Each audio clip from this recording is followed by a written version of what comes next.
वो खूनी दिन जब फौज लेकर घुसा अंग्रेजी राक्षस, मासूम बच्चों, निहत्थे लोगों और महिलाओं पर कर दी उसने गोलियों की बौछार।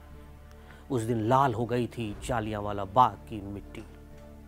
इतिहास का ये काला दिन कैसे बना स्वतंत्रता संग्राम का टर्निंग पॉइंट। बिखरी लाशें, रोती आवाजें और वो नरसंहार जिसका बदला 21 साल बाद पूरा हुआ।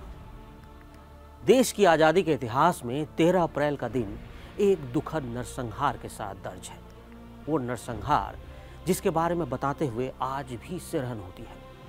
वो वर्ष था 1919, तारीख थी 13 अप्रैल। और तब जालियांवाला बाग में एक शांतिपूर्ण सभा के लिए हजारों भारतीय जमा हो गए थे। और उस दिन एक अंग्रेजी हुक्मरान ने अंधाधुंध गोलियां बरसाई थी।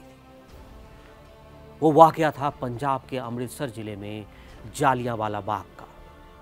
और वो जालियांवाला बाग ऐतिहासिक स्वर्ण मंदिर के ठीक बगल में लगा था। जालियांवाला बाग नाम के इस बगीचे में अंग्रेजों की गोलीबारी से घबराई बहुत सी औरतें और बच्चे अपनी जान बचाने के लिए कुएं में कूद गई। निकलने का रास्ता संकरा था।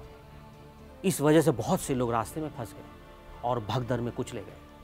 इस बार दर्दनाक नरसंहार की ये 106वीं बरसी है।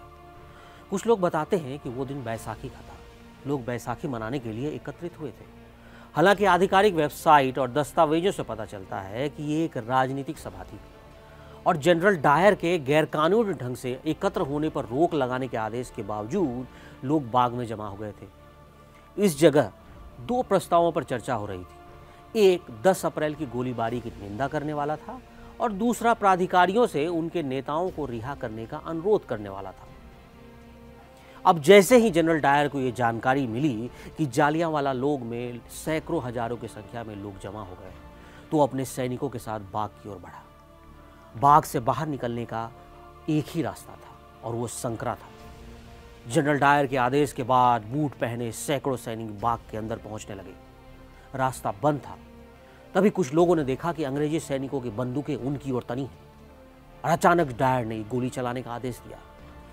ऐसा कहा जाता है कि 10 से 15 मिनट तक लगातार गोलियां चलती रहीं। इस दौरान 1650 राउंड गोलियां चली। जनरल डायर और इरविंग द्वारा बताई गई मृतकों की कुल अनुमानित संख्या 251 थी।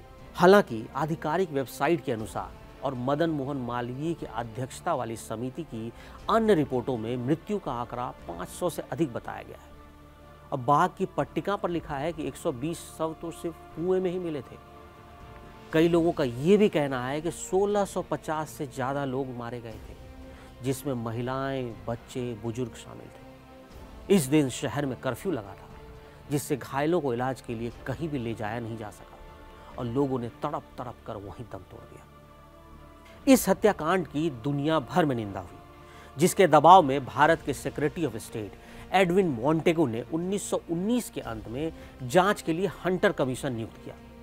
कमीशन के सामने ब्रिगेडियर जनरल रेजिनॉल्ड डायर ने स्वीकार किया कि वो गोली चलाकर लोगों को मारने का निर्णय पहले से ही ले चुका था और वो लोगों को मारने के लिए बजाबते 2 तोप भी लेकर आया था, लेकिन उस संकरे रास्ते से तोप अंदर नहीं जा सके। हंटर कमीशन की रिपोर्ट आने पर 1920 में जनरल डायर का सिर्फ डिमोशन कर दिया गया। इतने बड़े हत्याकांड के बाद भी जनरल डायर को सजा नहीं हुई और ये देख हिंदुस्तान में एक युवा का खून खौल रहा था। उसका नाम था उधम सिंह। उसकी नसों में उबलता खून डायर से बदला लेने के लिए बेताब था। जनरल डायर को मारना ही उसका एकमात्र मकसद हो गया था।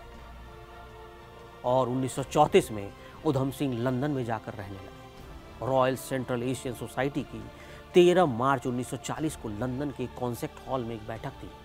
इस बैठक में जनरल डायर को भी शामिल होना था और उधम सिंह भी वहां पहुंच गए। जैसे ही डायर भाषण के बाद अपनी कुर्सी की तरफ बढ़ता है, अपनी किताब में छुपा कर लाए रिवॉल्वर निकालकर उधम सिंह ने जनरल डायर पर सामने से गोलियां बरसा दी। एक के बाद एक गोलियां डायर के सीने में चली गई और डायर की मौके पर ही मौत हो गई।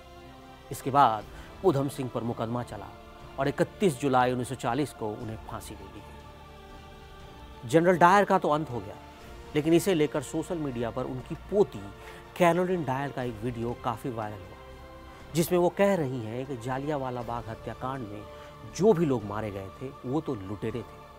ये वीडियो साल 2019 में आई चैनल 4 की डॉक्यूमेंट्री का एक क्लिप है, जिसमें जनरल डायर की पोती कैरोलिन ने यह बयान दिया था। साथ ही उन्होंने जनरल डायर की तारीफ की थी। वीडियो में कैरोलिन जालियांवाला बाग हत्याकांड के एक पीड़ित के परिवार सदस्य से बात करती हुई दिखी और उसके पिता को उसने लुटेरा बता दिया।